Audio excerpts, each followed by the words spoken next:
Hola, muy buenos días, tardes, noches. Mi nombre es Christopher Jesús Cruz Carrizales y el día de hoy, por medio de la materia de base de datos, voy a exponer el tema de procedimientos almacenados o Stored Procedures en este caso, SQL.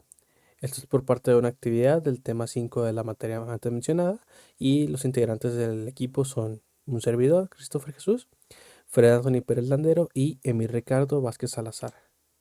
Ahora, hay que entender que el concepto de las bases de los procedimientos es el siguiente. Un procedimiento almacenado en SQL Server es un grupo de una o varias instrucciones transact o transacciones o una referencia a un método de Common Written Language de Microsoft.NET Framework. Estas son las dos implementaciones que puede tener principalmente. Los procedimientos se asemejan a las construcciones de otros lenguajes de programación, por lo que pueden aceptar parámetros de entrada y devolver varios valores en forma de parámetros de salida al programa que realiza la llamada. Esto es como cuando nosotros estamos programando en un lenguaje de programación Java, C++, Python, etcétera, etcétera, en el cual nosotros le ingresamos un valor y nos retorna otro según lo que le hayamos solicitado. También pueden contener instrucciones de programación que realicen operaciones en la base de datos, entre otras, pueden contener llamadas a otros procedimientos, tal cual como lo hemos estado mencionando antes. Es como si tuviéramos unas clases y esas clases llaman a otras por medio de métodos y dos atributos en común.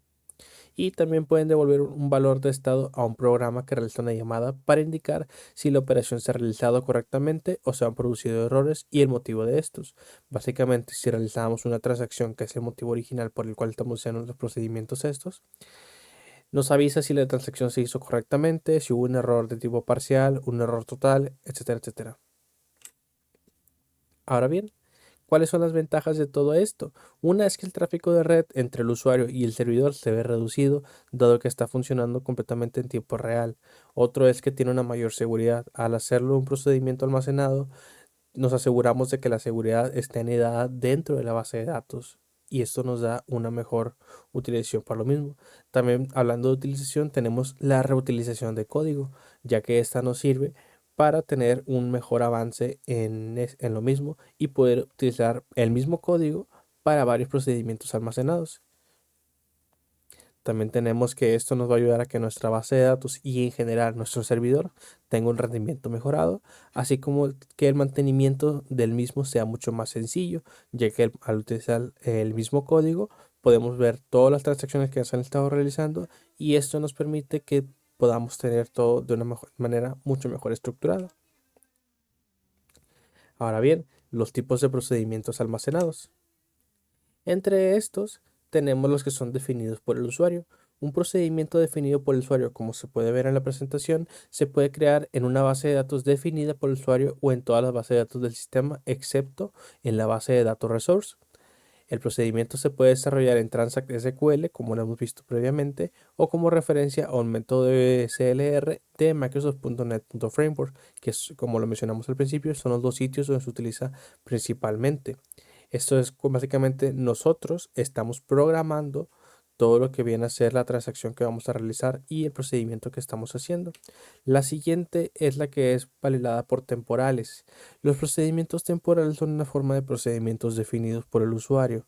Son iguales que los procedimientos permanentes, salvo porque se almacenan en temp.db, o sea, en una base de datos temporal. Hay dos tipos de procedimientos temporales, los que son locales y los que son globales. Se diferencian entre sí por los nombres, la visibilidad y la disponibilidad de los mismos. Los locales tienen como primer carácter de sus nombres un solo signo de número. Solo son visibles en la conexión actual del usuario y se eliminan cuando cierra la conexión. O sea, son las que nosotros vemos en, en nuestra base local, en todo sistema local. Solamente nosotros lo vamos a ver mientras tengamos la sección activa. Y por otro lado, los que son globales tienen dos signos de número antes del nombre. Son visibles para cualquier usuario después de su creación y se eliminan al final de la última sesión en la que se usa el procedimiento. ¿Qué quiere decir esto? Que lo vamos a ver de si tuviéramos un servidor y tenemos varias máquinas anidadas dentro de ese mismo servidor y todas podemos ver este procedimiento temporal. La última sesión que se cierre de todas estas máquinas va a ser la que va a tomar este procedimiento para eliminar para eliminarse a sí misma, o sea, vaya. Por eso se llaman temporales. No, y esto también nos asegura seguridad de que no vaya a ocurrir algo después de si nos roban información, etcétera, etcétera. Al ser archivos temporales que solo son visibles por la sesión, esto le da mucha mayor seguridad. Y por último tenemos los que son de sistema, ya que los procedimientos del sistema se incluyen con SQL Server principalmente y están almacenados físicamente en la base de datos interna y oculta del resource y se muestran de forma lógica en el esquema SYS de cada base de datos definida por el sistema y por el usuario. Además, la base de datos de MS también contiene procedimientos almacenados del sistema en el esquema de database de Database Owner que se usan para programar alertas y trabajos, dado que los procedimientos del sistema empiezan con el prefijo sp-bajo. Le recomendamos que use este prefijo cuando asigne un nombre a los procedimientos definidos por el usuario. O sea que si nosotros en el sistema de SQL Server, en este caso es el ejemplo, vamos a poner una tabla, vamos a poner nombre a una transacción que vamos a hacer o a cualquier procedimiento que hagamos, debemos evitar utilizar el prefijo SP porque es el que es el que utiliza SQL Server por defecto.